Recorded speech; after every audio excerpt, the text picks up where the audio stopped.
Estamos en Cotobade, bueno, Cerdedo Cotobade ahora, estamos na carretera que vai de Monte Caldelas a Augas Santas.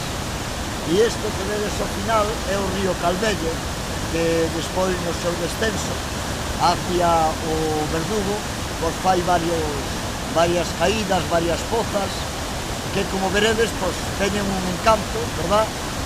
E que paga a pena perderse nela.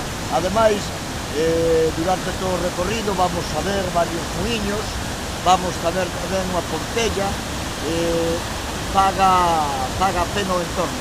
E aunque este ano aquí o lume fixo moitísimo daño, pois este cachino pois, quedou sin tocarse e quedou genial. Veña, deixo.